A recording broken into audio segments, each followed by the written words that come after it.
Olá, bem-vindo ao canal Olhar Livre de HQs. Eu sou Ana, psicóloga, hoje uma contadora de história sombria. Mais uma vez um conto deste quadrinho Bruxas Minhas Irmãs, Chantal Montelier, da editora Veneto. A história hoje é Uma Morre, Outra Não. Olha a capa.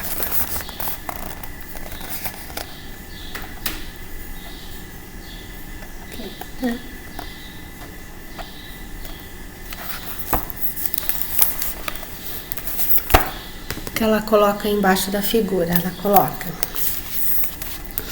chegados em uma época em que seus olhares deveriam estar voltados para o futuro, em que deveriam buscar a existência tranquila, eles são crianças que não encontram mais força para viver.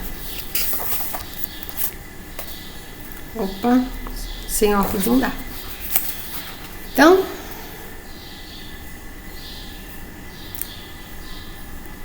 lá pela metade dos anos de 1970, uma jovem, Isabela G., romancista, visita o túmulo de uma amiga suicida em um cemitério de uma cidade do interior. Minha pobre Jaqueline, tua morte foi útil para todos eles. Teu pai, para quem a tua existência era um estouro, seus amigos, que lamentam por ele, em vez de lamentar aqueles covardes e imbecis, seus inimigos fazem de você uma mártir, sem nunca ter tentado te ajudar, aqueles hipócritas. Finalmente, sou a única a saber o que aconteceu de verdade, tua única testemunha de defesa, porque teu suicídio te condena. Ele é como uma confissão de culpa. Vou tentar te defender, mesmo se tua história não interessar a ninguém, mesmo se ninguém quiser saber. É preciso mesmo que meu pouco talento sirva para alguma coisa, e tua história também é a minha.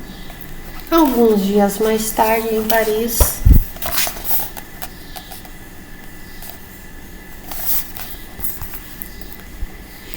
Isabelle vivia na ignorância do drama que tinha se seguido pouco depois do seu nascimento. Desde o começo de sua existência, havia um buraco negro que ninguém parecia querer nem poder esclarecer. Todos se calavam, deixando-a só fora da narrativa da história. Era quase adulta quando soube. Como se uma simples bancarrota, ou seja, falência, fosse um crime inconfessável. É louco.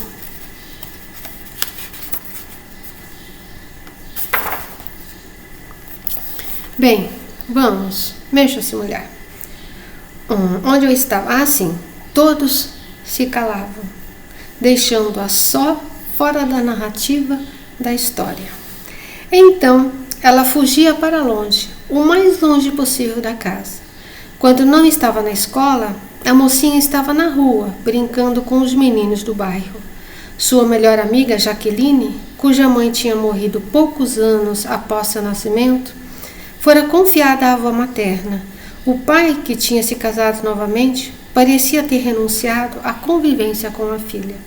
As duas pequenas compartilhavam da mesma solidão, a mesma angústia e também a mesma necessidade de evasão.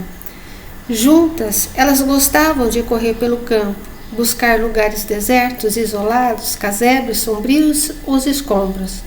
Elas tentavam encontrar um sentido escondidas para os seus sofrimentos. Talvez Deus ou o diabo as tivessem escolhido entre tantas outras como um teste. Talvez elas tivessem alguma missão a cumprir. Elas se imaginavam religiosas na África, enfermeiras em longínquos leprosários, ou ainda irmãs enclausuradas, rezando pela salvação das almas. Outras vezes, pelo contrário, soprava nelas o vento da revolta. Então elas clamavam pelas forças do mal e e faziam contratos sangrentos com Satã. Ó Satã, nós te prometemos ser eternamente fiéis, submissas, obedientes, diziam elas com entusiasmo, abjurando assim o seu batismo e da fé cristã.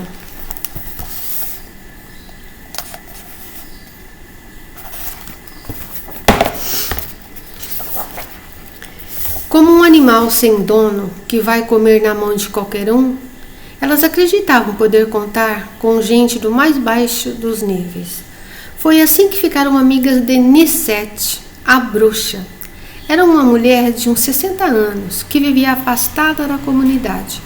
Ela cultivava um pequeno pedaço de terra, possuía uma vaca e algumas cabras e vendia as plantas medicinais que colhia em um pequeno bosque bem perto. É verdade, Nicete, que você é bruxa? Perguntavam as mocinhas um tanto inquietas e fascinadas. Claro, pequeninas, já que todo mundo diz. A gente, Isabela e eu, quer virar bruxa. Você nos diz como é que faz? Ora, a coisa não é simples. E a velha começou a narrar para as duas mocinhas a história de suas investidas fantasmagóricas. Tinha caso de mal-olhado que esvazia casas e enche tumbas, de maldições, de plantas e de pedras com poderes mágicos, veneno de víbora e baba de sapo, bonecas furadas por agulhas que matavam à distância. Jaqueline e Isabela escutavam maravilhadas. É preciso saber que as trevas vêm antes da luz e o inferno antes do céu. Para que o homem entenda, é sobre esse abismo que ele deve se inclinar e observar.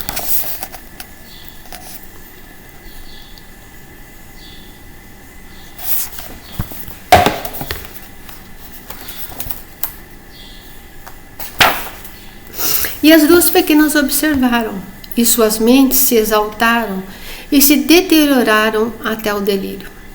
Encerrada em suas fantasias, a dupla brincava como outras crianças brincavam de bola ou boneca. Quando a velha morreu, a extravagância a três se tornou a loucura das duas e não tinha limite. Elas acreditavam ser herdeiras da bruxa e pensaram ser detentoras de seu poder. Elas estavam na mais completa ilusão, mas sentiam um poder tremendo. Assim, elas conseguiam vencer a angústia que deixava nascer nelas a fraqueza, o estado de abandono e de solidão moral em que se encontravam. Dali em diante, quando Jaqueline se olhava no espelho, ela via a noiva do diabo em pessoa, e nela o pavor se misturava à vaidade. Ela tem a beleza selvagem, o olho sombrio, a cabeleira rebelde, está inteiramente enredada por serpentes. Ela carrega sobre a cabeça uma coroa de verbena, a era dos túmulos e as violetas da morte. As mocinhas cresceram e seu delírio cresceu com elas. Jaqueline se perdeu nele. Isabela teve mais sorte. Se você gosta de mim, então largue essas loucuras, senão vai acabar como ela, e eu ficaria terrivelmente infeliz. Então, por ele, Isabela segue o seu caminho, longo e difícil.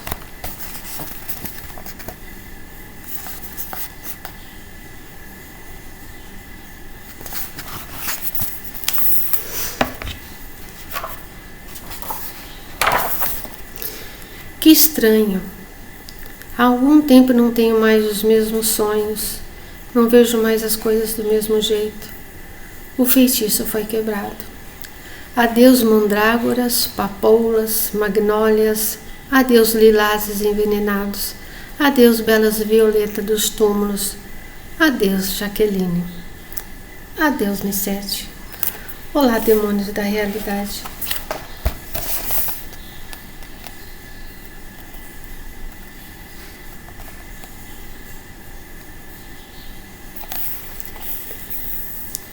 Eis a história que acharam dela.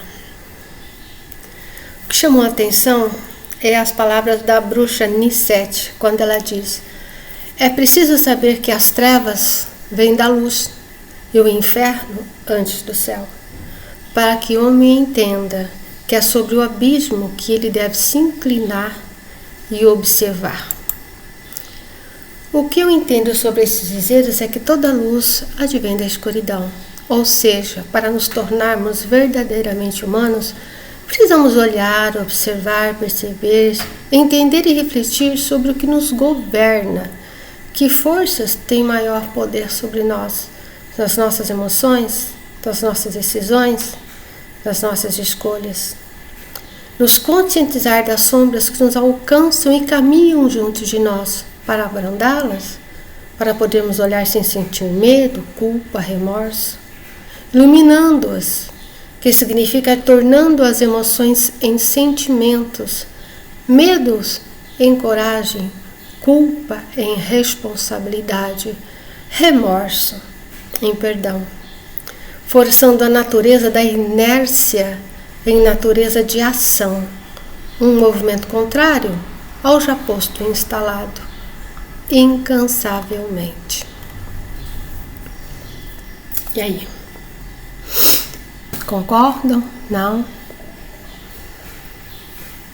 Se vejam em alguma forma nessa história, uma história de abandono, e por esse abandono, pela inocência, pelo coração vago, a mente vazia, procuraram um apoio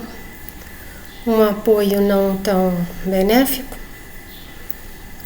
e uma se perdeu.